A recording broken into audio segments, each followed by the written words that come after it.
And you would want to remind yourself that's not what I want to do. And then you would do the thing you do want, which is the laugh. Ha, ha, ha, ha, ha. So by going up and down through your range, alternating the two, you're starting to program your brain for what you want and what you don't want. Ha, ha, ha, ha, ha. Ha, ha, ha, ha, ha. And you're going to move up and down. Okay? So that'll often get those swallow muscles to release. If that doesn't, again, go up to the swallowing the sword position. Why that works is in that position, the constrictor muscles get stretched to the point they don't work anymore. So they will get out of the way and you'll get a chance to feel what it's like to have an open throat. And a lot of times when I have a client that's got a lot of this swallowing constriction going on and you have them sing and swallow the sword, they go, oh my God, that's what open throat's supposed to feel like, isn't it? And yeah, it is, right? Because everything is open. Otherwise that sword is going to cut your throat up. So you start up going, ah, ah, just vocalizing. Then you're going to bring it halfway down. When the up feels comfortable, you know those muscles are out of the way. Bring it halfway down. Ah, ah. When that's comfortable and you know those muscles are out of the way, bring it all the way down. Ah. And if you feel those muscles come in, ah. And then you're going to look up. Ah, ah, ah, ah, ah, ah. And level back down until they let go. All right. So play with those exercises. Most of the time that will help fix any issues that are being caused by those swallow muscles. The next thing to talk about is tongue tension. Now, I mentioned this a little bit earlier, but the tongue likes to try to pull back when we sing, and it a lot of times tries to narrow in as well. And so this can be associated with that Kermit the Frog sound. So if you hear somebody that's getting some of that in their voice, that means that the tongue is trying to pull back. And to test this hypothesis and to see if I'm right, if this sounds like something you might be struggling with, you're going to stick your tongue out. And if you stick your tongue out and it goes from ah to ah, then that means it's tongue retraction that's getting in your way. Now, if you stick your tongue out and you still have that sound, so if I get ah, and you still get that sound in there, that means you're narrowing your tongue. And if you just notice, that's what I was doing. I was kind of doing one of those hot dog bun tongues, that where the tongue dips down. You have muscles inside of the tongue, intrinsic tongue muscles that are making that motion or that activity happen. And when they do, they drag up on the bottom of the tongue and it impacts that vocal sound. It gets in the way of your resonance. So in that case, you're going to need to keep your tongue out and think of it being wide enough to cover your bottom molars. So we're going to go out and wide. Ah. And if your voice clears up, just like mine did, once you get it out and wide, that's your problem. You have tongue retraction and tongue narrowing. The first step to correcting that problem is to teach your body the opposite behavior, the opposite movement pattern, which is vocalizing with that tongue out and wide. So you're going to start off with small patterns because it's going to probably really fight you at first. Ah, ah, ah, ah. And you're going to want to watch it in a mirror. As you can see, you can probably see mine, it looks like through the camera, that it's staying nice and flat. It's not trying to curl in. You're going to want to watch in a mirror to make sure that your tongue's not trying to curl in. And if it does, stop. Try to think of it relaxing, getting out of your way. In general, try to make it simpler to sing. Don't make it more complicated than it needs to be. And then continue vocalizing and get it to chill out, to stay out of the way. Okay? After you've done that for a little while, you're going to want to try to bring your tongue back in and see if that was enough. Ah, ah. If it is, then great. You found your fix. If not, you're going to want to start playing around with different tongue twisters. The first one I like to do is just to isolate the tongue. So we're going to do yeah, yeah, yeah, yeah, yeah. We want your jaw not moving, only your tongue moving. Yeah, yeah, yeah, yeah, yeah. Yeah, yeah, yeah, yeah, yeah. Yeah, yeah, yeah, yeah, yeah. Yeah, yeah, yeah, yeah, yeah. Yeah, yeah, yeah, yeah, yeah. Yeah, yeah, yeah, yeah, yeah. If that changes things up, then it's a good exercise for you. If it seems like it's getting in the way, maybe keep playing with it a little bit. Sometimes it's just you have such a lack of coordination in your tongue, you can't do it. It might pull your larynx a little bit high, but it shouldn't cause you any difficulty or discomfort. After you've gotten that ya-ya moving around, we want to start exercising the top of your tongue with la-la. Again, we don't want the jaw to move. So I like to use Home Alone face for this, where you put your hands on the side of your cheeks, and then you're going to just put the tip of your tongue right behind those upper teeth. La, la, la, la, la, la, la, la. Now, if you've got extreme tongue tension, you might even notice that your tongue can't even make that movement. You'll go, la, la, la, la, where you kind of get an L sound, but it's not a true L. Your tongue's not going where it needs to actually produce that consonant. And that's a sign that you have a lack of agility, a lack of a coordination in your tongue. And this is a good exercise for you. You're going to take it up and down throughout your range. La, la, la, la, la, la, la, la, la. After you've exercised on la, you're going to do ga, which is going to exercise the back of your tongue. Now, you got to be careful. Sometimes ga will try to retract. Ga, ga, ga, ga, ga. Don't want the retraction one. You want a more frontal one. Ga, ga, ga, ga, ga. And we want to minimize the jaw movement. The jaw is going to move a little bit on this. It's definitely going to move more than la, but we don't want it flapping in the wind. So go to Home Alone face, and you don't have to open up your mouth far. Ga, ga, ga, ga, ga, ga, ga, ga, ga. As you can see, I can keep my jaw still. Ga, ga, ga, ga, ga, ga, ga, ga, ga. And most of the movements down here as the muscles bounce around. Ga, ga, ga, ga, ga, ga, ga, ga, ga, ga, ga, ga, ga. So vocalize on that and put the two together. Gala, gala, gala, gala, gala, gala, gala, gala, ga. And what that drill is doing is it's getting your tongue to bounce up and forward, up and forward, up and forward, over and over again. And that's going to help you start to get a better control of the way that your tongue moves, which is going to make it easier to get your tongue into the right place for vowels and consonants that might be getting in your way that could be causing you to have a tight throat. Okay, so you're going to look at that tongue retraction, the tongue narrowing, and address that with those extended tongue exercises and also those tongue twister exercises that get everything bouncing around. And the final thing I want to talk about tonight, and briefly, is resonance. Because a lot of time you're going up into high notes, especially, the resonance could be getting in the way. You see, when the sound travels through your vocal tract, if your vocal tract narrows in certain spots or opens, your body's going to get different airflow patterns running through it. And if you have a narrowing, a restriction of the air is going to circulate back down towards your vocal folds. And if that air is pushing down on your larynx, you could feel a tightness because of that. And this is a little tricky to learn and think of at first, but actually when you open your mouth more in the front, it narrows things in the back. It's just the way that the larynx moves with the jaw, that when the jaw comes down, sometimes this narrows in.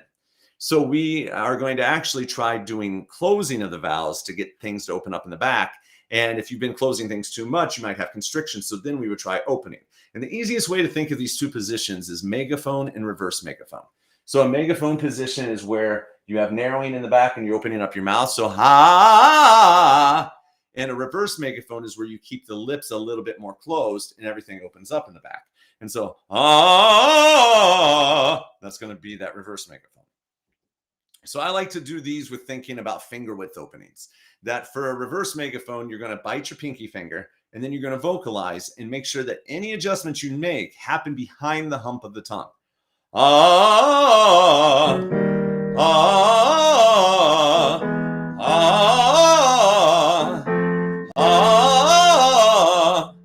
Then we're going to go for more of a thumb width or a two finger width.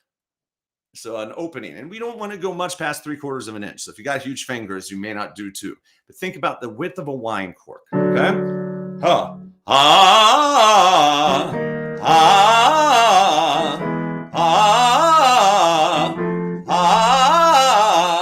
You're going through both of those to see which one feels better. And then on any given note in any song that you're working on or pattern that you're working on, you're going to try both variations of any vowel. So let's say if you have something that's going, I say, let's stay. I say, let's stay. I say, let's stay. I'm going to try that closed thing. Then I want to try it open. I say, let's stay. I say, let's stay. And I'll listen for the vowel qualities and I'll see which one gives me a better feeling in my throat. When I did the wide open grit one, I say, let's stay. I feel my throat tighten up. So I'll try the closed one and see if I feel less tightening. I say, let's stay. Yep, definitely felt less tightening in my throat. So in that spot, I might want to be able or transition to more closed vowels with kind of a wide mouth position to get the grit or get the edge I'm looking for, because I need the back to relax open. Whereas when I'm opening up on the front and smiling, it's actually narrowing the back, and that's what's causing my tension. And of course, then depending on if you're singing classical styles or some musical theater styles, there's different resonance strategies that you can use in different parts of your voice. And if you sing things too open, it'll actually block you from getting a good sound. It can make the sound too harsh, or it'll just make it so things won't come out. You'll get stuck. Your voice will keep breaking. And if you close up those vowels and start to warm them up, there's actually this resonance shift thing that happens. It's kind of complicated. I'm not going to go into it tonight, but a resonance shift thing that happens that changes the way air flows in your vocal tract that'll actually change the way your vocal folds are vibrating. So resonance really does matter, and you want to make sure that you're exploring those variations of open and close as you're practicing. So if you just tuned in, we're just going to do a quick review so you can see things. And, after we do these live videos, they always get archived on our YouTube channel and on the Facebook channel. So you can go back there and catch anything you missed. If you haven't already heard about our new course, it's called How the Voice Works. And if you find this approach really helpful that we're going through tonight, where we're talking about how your voice actually functions so you can train it to do what you want it to do, then this course is for you. You can go check it out. It's on a launch special right now for $47. It's 4 hours of video content that we shot out in LA. It's all in 4K. So it's great videos. It uses all these anatomical models with close-up views. We have medical illustrations and animations in the course so you can see how things actually work. And then there's all kind of guided listening videos and educational videos, including stroboscopy. So you'll see how vocal folds actually work. I've got MRI videos in there. So you'll see how the voice actually functions. It's like a moving X-ray of what's happening inside of the head. And then I have videos of some popular singers where I go through and say, here's what they're doing. This is what they're doing to make that sound. Here's what they're doing to make that sound. And then if that's not enough, there's 150 exercise variations for you to go through to try applying these concepts into your own voice to, unlock your barriers, break through any of those things, and to get your voice doing what you want it to do. Because you can't really make your voice work until you know how it works. So again, talking about how to fix a tight throat. Tonight, we talked about registration. If you're carrying up too much chest voice, air pressure builds up underneath the vocal folds, and it's going to try to raise your larynx up. Your throat's going to compensate, and it's going to squeeze in. So you need to bring a little bit more head register into your mix. When you're doing that work, you want to make sure that your head is actually aligned the way it's supposed to be, right? I'm ending up leaning into the computer here tonight, so my neck is really in bad alignment. So I need to do some stretching after I get done with this and make sure my head is nice and balanced. It's trying to balance on that little bump that you feel right above your shoulders. And then the balancing point of your skull, if you drew a line right through the middle of your ears and then right through the hump of your nose, about right there, you would find the top vertebrae of the cervical vertebrae in your neck. And that's the balancing point, and you want the weight to distribute downwards. You want to make sure that you're not over breathing. If you're taking in more air than you need, it can cause tightness in your throat. If you're contracting your abs, it could cause tightness. You might not need that contraction. Yet on the other hand, especially like if you're a soprano or you're singing something that's really breathy or high, you might need a little extra help. And so it could be the tightness is coming because you are not contracting your abdominal wall. So try relaxing your abdominal wall, contracting your abdominal wall, taking more air into your lungs and taking less air into your lungs, and see if any of those help loosen up that throat. You want to check on your laryngeal position, because if you are depressing the larynx, that's going to cause tightness in your throat. If your larynx is getting really high all the time, it's going to cause tightness in your throat as well. And if you have a neutral position, but you're trying to hold that neutral position on high notes, it could be cutting off your high notes. So you want to go through that exercise of ooh, wah, wah, wah, wah, wah, wah, blah, blah, blah, blah, blah, blah, blah, and train your larynx to be flexible so you're not getting stuck, so tightness isn't creeping into your singing.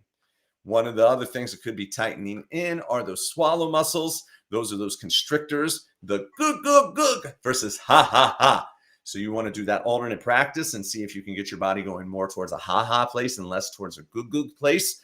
And if you're struggling, you want to see if the swallow muscles are the issue, look up at the sky and sing and imagine you're swallowing a sword. That should get them out of the way and let you feel what an open throat feels like. You're going to want to check for that Kermit the Frog sound, that ah. That's often a sign that you're retracting your tongue. And remember, we said it could be that you're narrowing your tongue as well. So you're going to want to make sure that you're able to sing with your tongue extended, and wide. We want that width so those intrinsic tongue muscles aren't engaging. And we want the extended tongue so those retraction muscles aren't engaging. That's going to open up the back of your throat and should relieve some of the tightness that you're feeling. And then finally, you want to make sure that you're capable of singing with open vowels and closed vowels. Again, if we get that, we can get a gritty sound by going, hey, but we could also get it by going, hey, yeah, yeah, yeah, or hey, yeah. In that instance, when I do the open vowel, I feel a lot more strain down there than if I do the closed vowel. For even operatic singing, you can get no, which feels good, but no feels like my tongue wants to try to shut down a little bit. Now, you would have different sounds for different songs, different needs, etc. But you're going to need to find what you need in the moment of the song you're working on, so that way you're not, causing unnecessary tension while you're singing. And just once again, that website, if you want to check out our online course, How the Voice Works, you can jump on over to howthevoiceworks.com. Once again, I am Dr. Matt Edwards. I am a professor, author, researcher, and part of the voicelessons.com educational team, trying to help singers around the world know how their voice actually functions so they can break through their barriers and achieve all the goals that they've been pursuing sometimes for years, and give them the help that they need.